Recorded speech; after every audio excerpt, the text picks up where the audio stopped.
नमस्कार।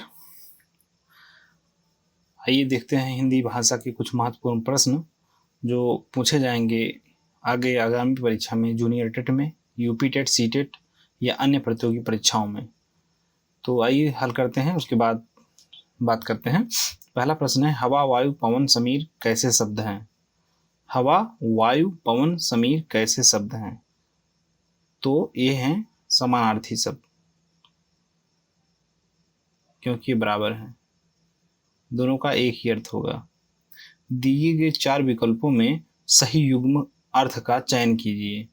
दिए गए 4 विकल्पों में सही युग्म अर्थ का चयन कीजिए। काली, भौरा, गलत है। सखी, भौरा, गलत है। भंवरा, सखी, ये ऑप्शन सही है। अगला प्रश्न है, निम्न में से प्रत्येक शब्द के साथ 3 पर्यायवाची हैं, एक पर्यायवाची नहीं है, उसी का चयन कीजिए। नीचे दिए गए जो शब्द हैं उनमें शब्दों के साथ 3 पर्यायवाची शब्द हैं और एक पर्यायवाची नहीं है, उन्हीं को आपको अलग करना है। तो पहला इसमें प्रश्न नंबर 3 बनता है अंत। अंत का पर्यायवाची नहीं है। अंत माने होता है समाप्ति, समाप्ति माने समाप्ति, अवसान माने समाप्ति, उपसंहार मतलब समाप्ति। तो इसमें अंदर शब्द अंत का पर्यायवाची नहीं है। अगला प्रश्न है अक्ष। अक्ष का अर्थ होता है धुरा, तो धुरी शब्द अक्ष का पर्यायवाची नहीं है। चक्षु माने आंख होता है, लोचन माने आंख होता है, आंख माने आंख होती ही है। अगला प्रश्न है अग्नि। इसमें अग्नि का पर्यायवाची कौन नहीं है? तो अनल। अनल मतलब होता है हवा, इसलिए अग्नि का पर्यायवाची यह नहीं है। अगला प्रश्न है अनूठा। अनूठा, अनूठा शब्द का पर्यायवाची इसमें आश्चर्यजनक नहीं है। अनूठा मतलब होता है अद्वितीय, बेजोड़ और अनोखा, मतलब एक विशेष प्रकार का, और आश्चर्यजनक विस्मय से संबंधित है। अगला प्रश्न है अभय। हम यह हल करा रहे हैं आज पर्यायवाची शब्दों से जो प्रश्न बनते हैं विशेष, उन्हीं को। तो अभय, अभय का पर्यायवाची भयानक नहीं होता है, यही सही है। निर्भीक माने अभय, निर्भय माने अभय, निडर माने अभय, जो डरे ना। अभिज्ञ, अभिज्ञ का पर्यायवाची अज्ञ नहीं है। विज्ञ, जानकार, परिचित माने जो जानने वाला हो, जानकार हो, ये अभिज्ञ के पर्यायवाची शब्द हैं और अज्ञ नहीं है। अगला प्रश्न है अभिप्राय। अभिप्राय, अभिप्राय का जो पर्यायवाची शब्द नहीं है वह है गंतव्य। गंतव्य माने रास्ते से संबंधित होता है। अगला प्रश्न है अभिमान। अभिमान घमंड का प्रतीक है। घमंड, गौरव, महानता। घमंड, गौरव, गर्व, ये सब संबंधित हैं, पर ये महानता शब्द अभिमान के पर्यायवाची में नहीं है, तो यह ऑप्शन सही हो जाएगा। अगला प्रश्न है अभिलाषा। अभिलाषा, अभिलाषा शब्द का पर्यायवाची नहीं है मनोरथ।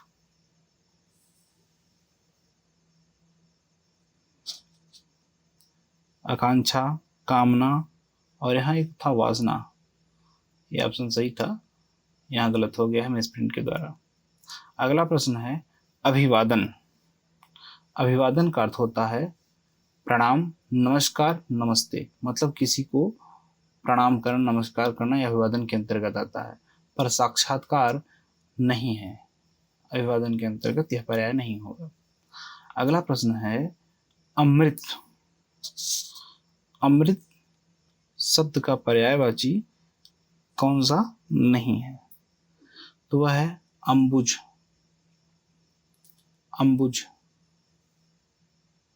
अमृतसर का पर्यायवाची अंबुज नहीं है। यहाँ अंबुज, अंबुज माने होता है कमल। सुधा माने अमृत होता है, पीयूष माने अमृत होता है, अमृत माने अमृत होता है। प्रश्न नंबर 14 है अर्जुन।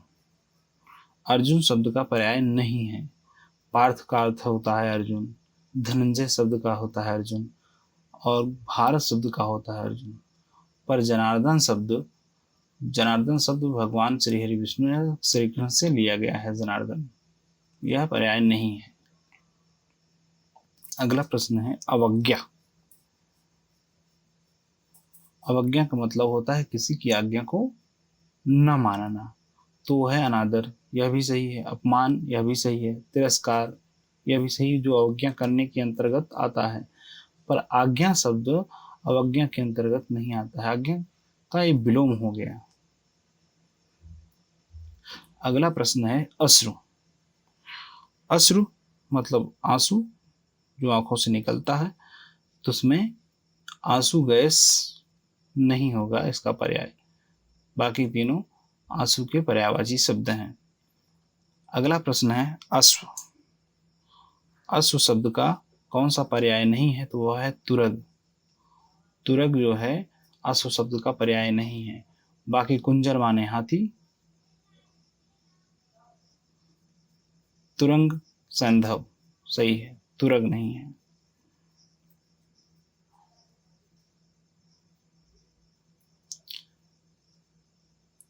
अगला प्रश्न है आंधी। इसमें पूछ रहा है आंधी का पर्याय क्या नहीं है? तो आंधी का पर्याय अंधड़ नहीं है। यह ऑप्शन सही है।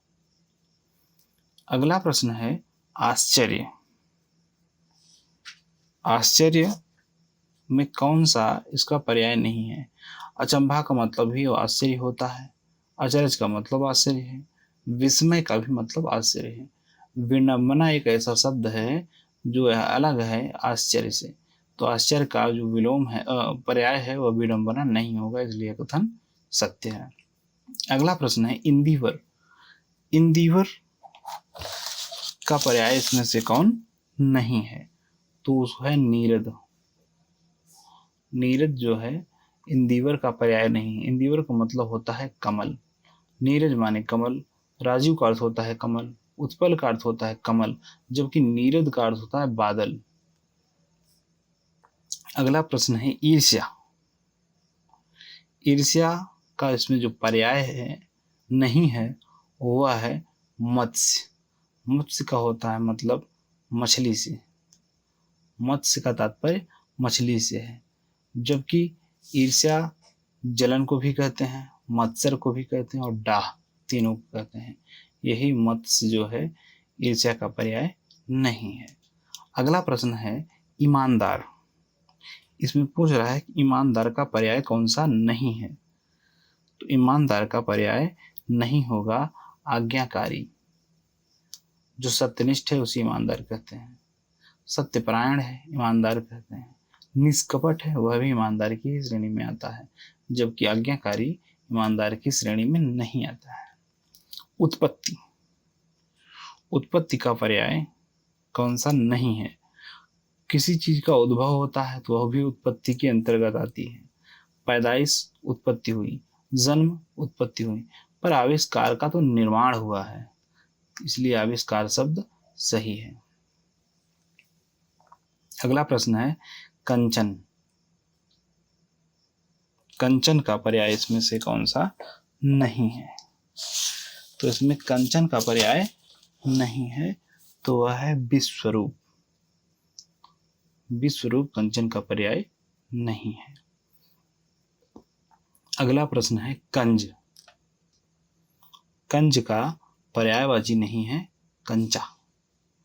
बाकी उत्पल, पद्म, राजीव यह कमल का ही पर्याय रूप माना जाता है। किरण। इसमें किरण का पर्याय कौन सा नहीं है? तो वह है प्रकाश।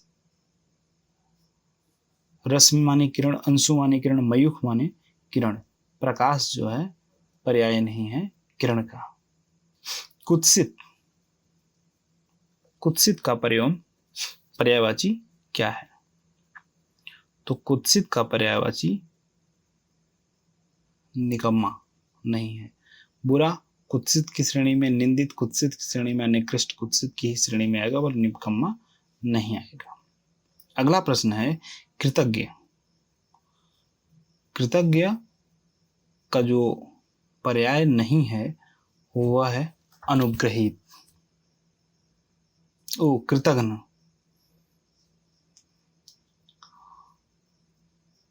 अनुग्रहित मतलब कृतज्ञ, कृतार्थ मतलब कृतज्ञ, उपकृत मतलब कृतज्ञ, मतलब जो किसी की उपकार को मानने वाला हो। और जबकि कृतघ्न का तात्पर्य होता है यह किसी की उपकार को नहीं मानता है। केसरी। केसरी शब्द का पर्याय नहीं है, वह है धनेश।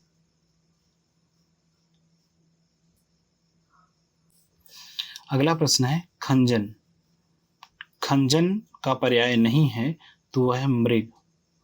मृग जानवर से संबंधित है। नीलकंठ, कालकंठ, सारंग पक्षी से संबंधित है। खंजन मतलब होता है पक्षी।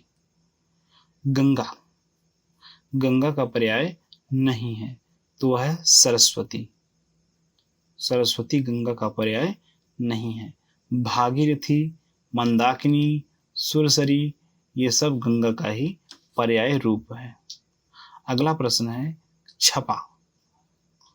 छपा का पर्याय नहीं है, तो छपा का पर्याय छत्रक नहीं है।